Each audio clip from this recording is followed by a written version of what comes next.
Oi, meus queridos, é um prazer inenarrável estar aqui mais uma vez com vocês, contando mais um pedacinho de como foi que Deus restaurou o meu casamento, de como o Senhor me ensinou a ser uma esposa, consequentemente, como os meus atos mudaram o meu marido, mudaram a minha casa, os meus filhos.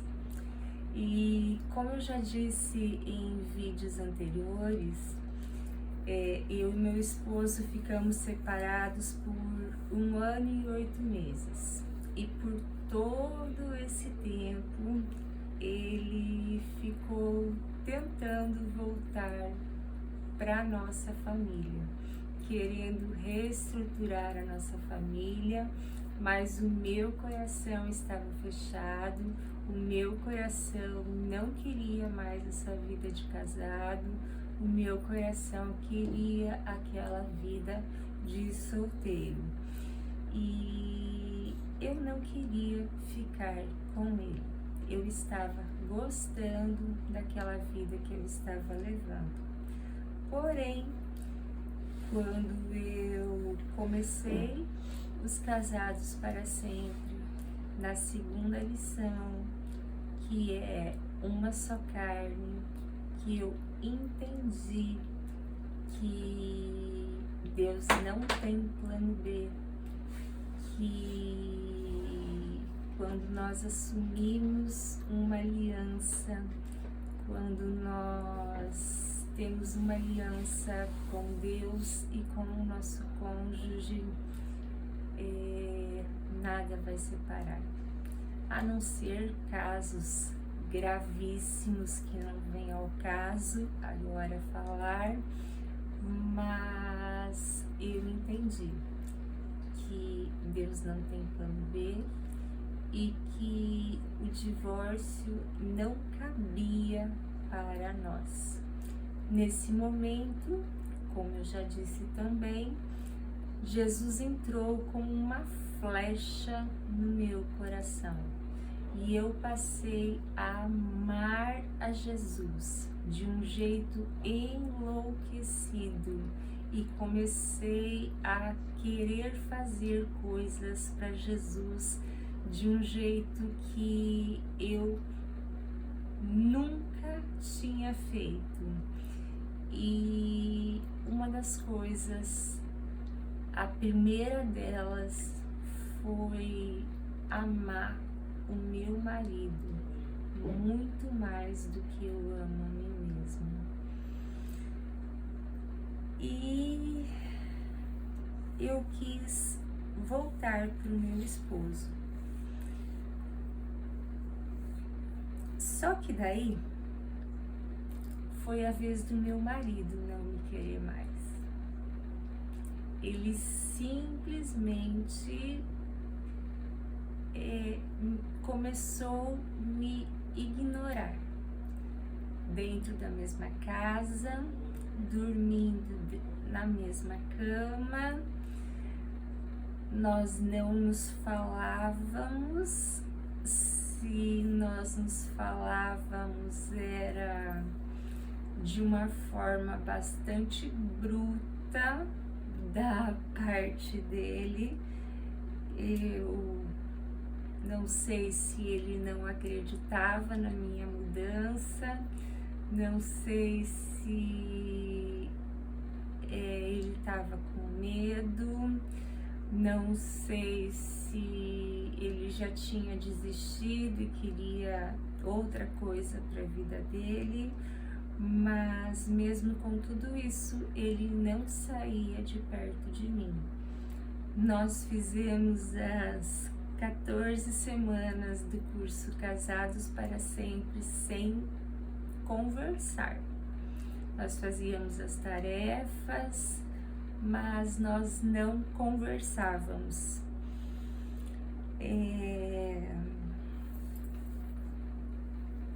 Ele desistiu de mim, mas ele não queria sair de perto de mim.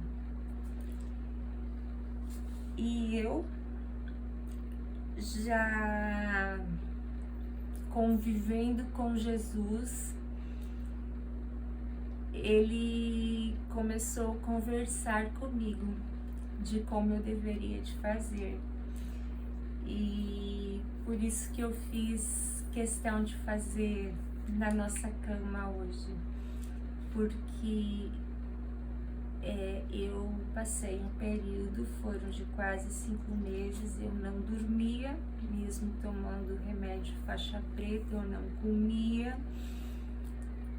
eu só orava, escutava muito no YouTube como Deus restaurou o meu casamento, que tinha vários depoimentos, e eu esperava o Ricardo dormir, chegava, abraçava ele, ungia as minhas mãos com óleo e impunha minhas mãos sobre ele e orava.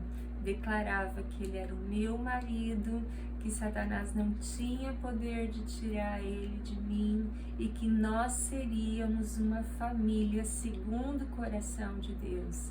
E orava, declarava, profetizava e dizia: eu tenho promessas do Senhor e nada vai me tirar essas promessas.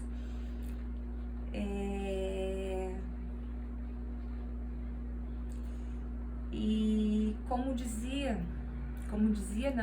diz a palavra do Senhor, eu honrava o Ricardo.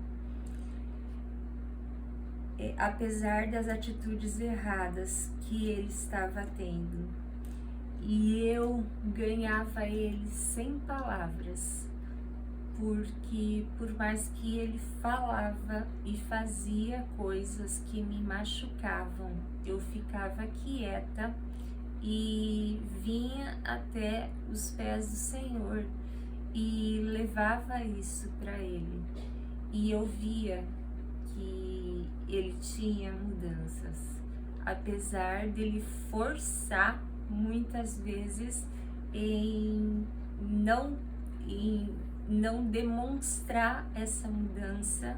Eu via nele que ele tinha essa expectativa.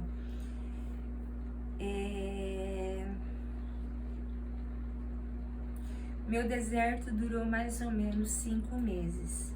E cada vez parecia que piorava mais. Eu não comia, eu não dormia, eu passava dia e noite escutando no YouTube, como eu falei, como Deus restaurou o meu casamento, até que um dia as minhas forças se acabaram totalmente.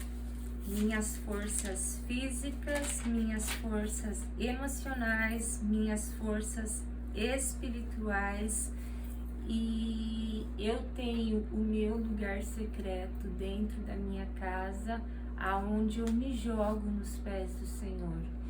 Eu me jogo no chão, eu choro, eu babo, e ali que eu tenho meu momento com o Senhor. E eu falei: Senhor, eu não tenho mais forças. E guardem bem essas palavras. Eu falei para Deus: Senhor, eu não tenho mais forças.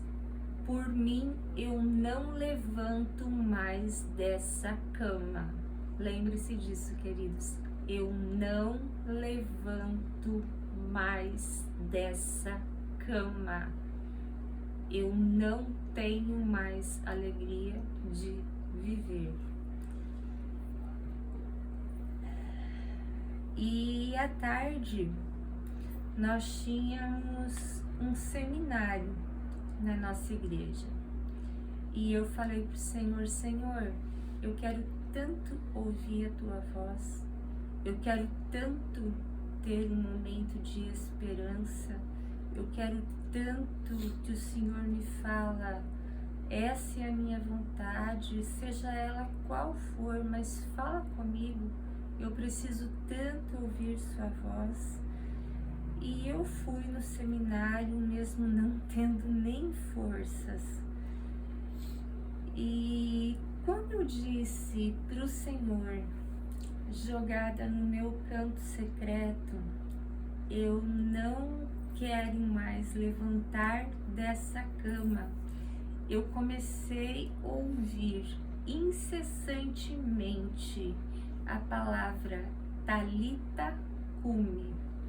Eu já tinha ouvido essa palavra na Bíblia, mas eu não lembrava, não fazia noção do que era.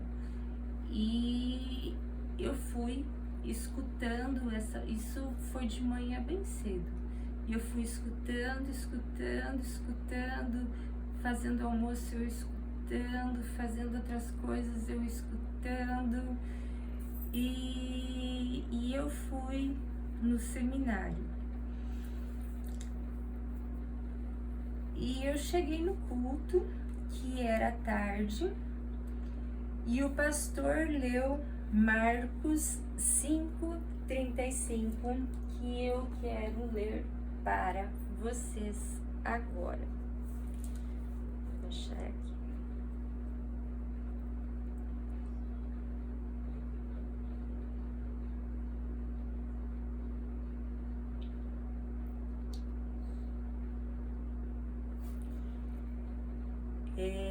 A ressurreição da filha de Jairo. E Jairo era um homem muito de autoridade, e ele chamou Jesus porque a filha dele estava morrendo. E Jesus, quando chegou na casa de Jairo, a filha dele já estava morta. E daí no 39, ao entrar, lhe disse: por que estás em alvoroço e chorais? A criança não está morta, mas ela dorme. E riam-se dele. Tendo ele, porém, mandado sair a todos, tomou o pai e a mãe da criança e os que vieram com ele, entrou onde ela estava. Tomando-a pela mão, disse: Talita cumi, que quer dizer: levanta-te, menina. Irmãos, vocês viram que eu de manhã cedo falei: Senhor, eu não quero mais levantar dessa cama, porque eu não tenho mais alegria de viver. E Jesus começou a falar no meu ouvido: Talita cumi, Talita cumi. E eu cheguei no culto e o pastor leu: Talita cumi, menina, levante. E agora eu quero te fazer uma pergunta. Menina, você precisa levantar da onde? Você precisa levantar de um emprego que não está bom? Você precisa se levantar e lutar por um casamento que aos teus olhos não dá mais certo? Você precisa se levantar e lutar e acreditar que Deus pode te curar ou curar um familiar teu de uma doença que os médicos já desenganaram? Você precisa se levantar e lutar por um filho teu que está fora do Evangelho? Talita cumi, levanta-te, menina, e luta pelo que você está precisando. Deus não te quer deitado, Deus te quer levantado para lutar o que precisa.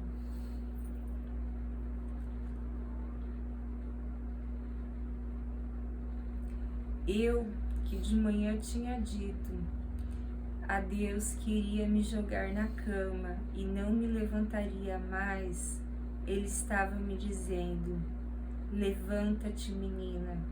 E se eu não tivesse me levantado, Deus não poderia ter feito tudo que Ele fez e tem feito na minha vida.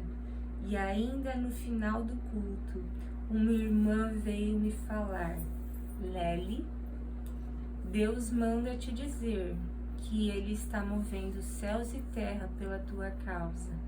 Persevere mais um pouco, que Ele quer ver a fidelidade do teu coração.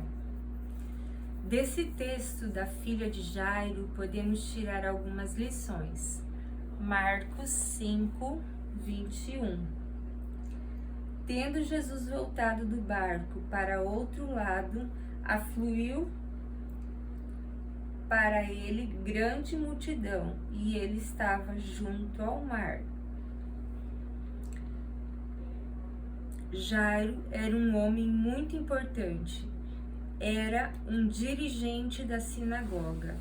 Então, Jairo era um homem de posição, mas ele foi até Jesus, o que podemos já de início ver a humildade de Jairo ir até Cristo e implorar para que ele salvasse sua filhinha. E Jairo não se importou com sua posição, ele se importou com Cristo, porque era Cristo que tinha poder para resolver o seu problema. E assim como Jairo sabia que Cristo tinha poder para resolver o seu problema, que era tão sério, Cristo tem todo o poder sobre os céus e a terra para resolver o seu problema. Marcos 5, 35 ao 36. Fala a ressurreição da filha de Jairo. Falava ele ainda, quando chegaram alguns da casa do chefe da sinagoga, a quem disseram: tua filha já morreu, porque ainda incomodas o mestre? Mas Jesus, sem acudir tais palavras, disse ao chefe da sinagoga: não temes, crê somente. Contudo, não permitiu que alguém o acompanhasse, senão Pedro e os irmãos Tiago e João. Chegando à casa do chefe da sinagoga, viu Jesus o alvoroço, os que choravam e pranteavam muito. Segunda lição: as circunstâncias sempre vão tentar paralisar a nossa fé.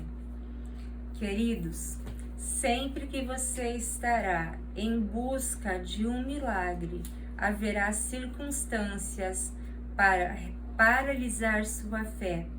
Mesmo que você esteja orando, jejuando, vem alguém e te diz: desiste, não vai dar certo, deixa isso para lá, você já perdeu. É assim que o diabo trabalha para paralisar sua fé. Agora, com a experiência que eu tenho, eu te digo: não para, não desiste. Continue buscando o que o Senhor tem poder para fazer, o milagre sobrenatural na tua vida. Marcos 5, 37 e 38.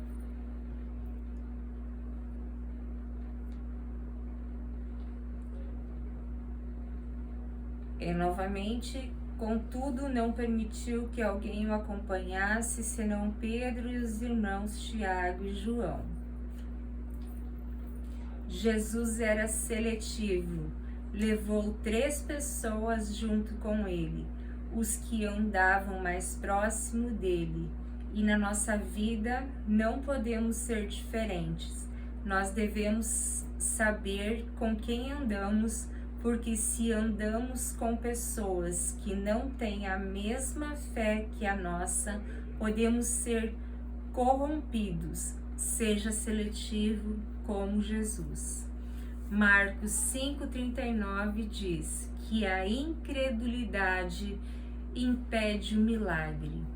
E Marcos 5,41 diz que o milagre é para quem crê. Então, se você puder tirar 5 lições desse capítulo 5 de Marcos, é que Jairo era um homem muito humilde. Nós precisamos ter humildade. A segunda é que as circunstâncias sempre vão tentar paralisar a nossa fé. A terceira,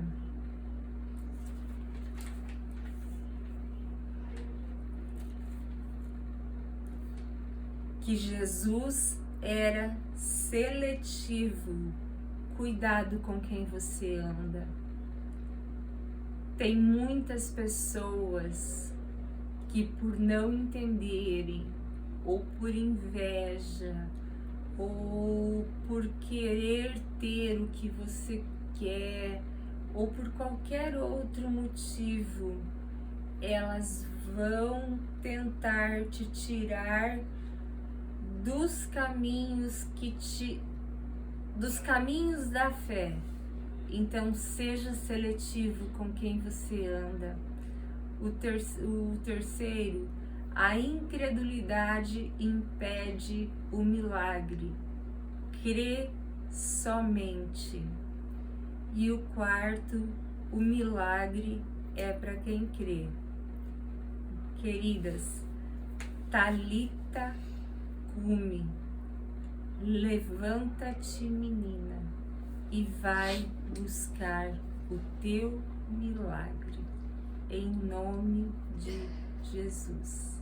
Minhas amadas, se vocês gostaram do vídeo, inscreva-se no canal para que esse vídeo possa estar alcançando mais e mais e mais pessoas, para que estejam precisando e que possam ter um refrigério. Nós vamos falar de outros assuntos, e eu creio que é um projeto de Deus que vai alcançar muitas pessoas em nome de Jesus. Um beijo grande e que o Senhor as guarde, as proteja e fique com você, em nome de Jesus.